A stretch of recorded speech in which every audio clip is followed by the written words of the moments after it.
So when looking at our project description, I decided a story-driven narrative might work better for the next page. As we have lots of little descriptions, we can slowly work in and find the perfect photo that pairs with the proper description on the right or the left. So this was a layout that I found in the layout downloadable resource I thought would be really helpful, so I'm just kind of applying it. Of course, you can adjust it to however you think would work best with your particular photos, but I want to really maximize the photos. So this is when you may not have a particular photo for this. So brainstorming, do I have a brainstorming photo of this project? Maybe Lillian didn't have that when she created this project. So that's where you need to maybe find one. You can get a stock photo. It's best to think about this when you're doing your next project work, to capture some of those beginning stages so that when you do your portfolio, you can show some of these more authentic brainstorming type actions where you're showing sketches. You can kind of think about that the next time you do a personal work or a paid client work. Keep track of all those, take photos of that process, because it can really come in handy when putting together your portfolio or your website to kind of have those really cool images. So I found this one, but I think it can work for what we have. We can find something a little bit more fitting. We can create our own if we have a little bit of time. So continuing to find photos that I think pair well with the descriptions. You could do, if you feel like you need to put all 3 steps here, that's great. If you feel like you really want to make the images bigger and show more of the details, you can only do 2 per page, or you can really focus on 1 per page.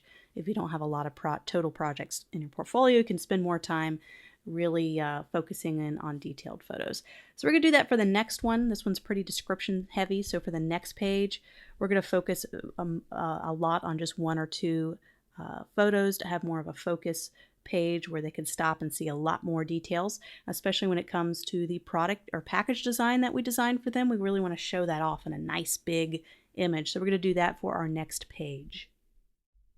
So when thinking about the layout for this one, we're going to really display the product package design.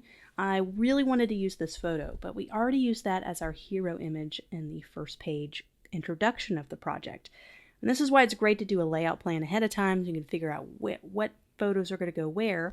So what I decided to do is go back to the front page and use this one as kind of our hero image, because I feel like it has lots of different things going on. We're using multiple images, but it's really one well put together branded image that I think can really capture the branding side of the project.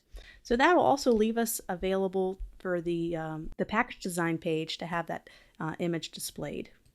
So this probably pairs better with the description here. We want to make sure our descriptions pair well together.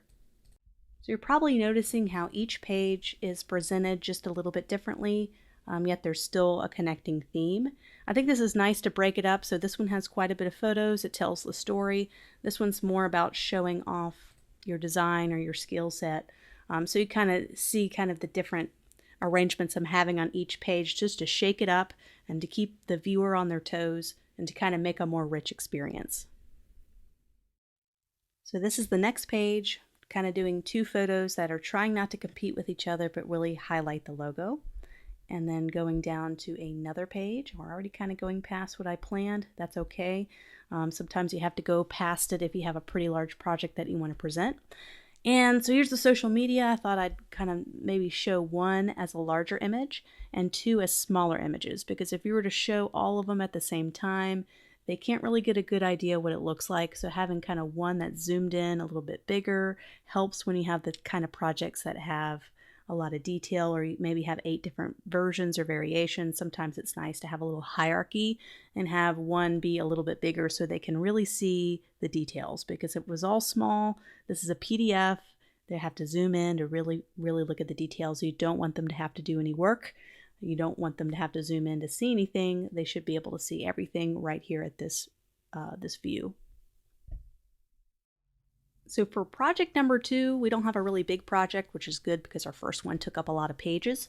So this one will only take up 2 pages, only have a few images, but I really wanted to include it in the portfolio because I think it'd be a nice complement to the last project. It's a little bit different, but it's still in the branding design side of things. So this is a personal project for a school project that Lillian had. So we want to make sure somewhere there's personal project labeled, and we'll find maybe a clever way to do that in a very short description. So we're going to be a little less wordy. We're going to be a little bit more visual with our photos. So let's go ahead and get started. I'm going to hop into InDesign. Just kind of a basic layout I borrowed from our layout ideas guide that I have as the downloadable resource. So let's look at our photos first in our project. This will be project number 2. So we have several different photos, not quite as many as the last one, but we need to find one for kind of our hero image that's going to grab people's attention. This one already has kind of a label or design to it that we can go ahead and put in here. And I always have to kind of fight myself when I have a couple of good photos to use to only choose the one I think is the most effective, because there's 4 or 5 I want to throw in there because I really want to describe my project, but there's always ways you could do that on the next page. So less is more. I always have to fight myself on that because when I put together my portfolio, I feel like every image is good. But you really want to choose the images that are going to be the most effective at showing the details.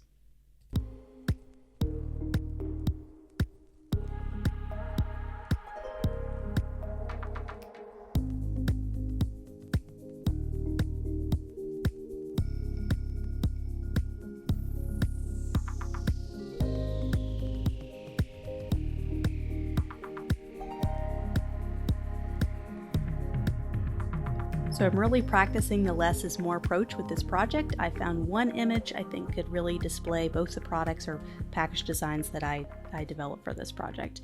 Instead of showing lots of different ones, I feel like showing the one worked a lot better. I also took a more editorial design layout approach to this. And don't worry about being too matchy-matchy. So with our first theme, we kind of had our branded colors and this block of copy. We're still using the same type. We're not changing our font or our type style. That's part of our brand.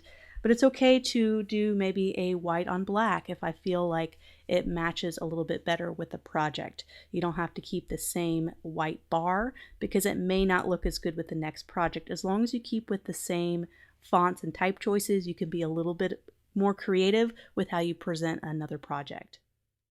So for this particular layout, I had this little circle here where I wanted to kind of zoom in and show little details of a project or illustration or a photo. And so if you have a particular illustration where there's a lot of detailed work, having a little circle that zooms in on that really helps because it's a PDF, it's only one size.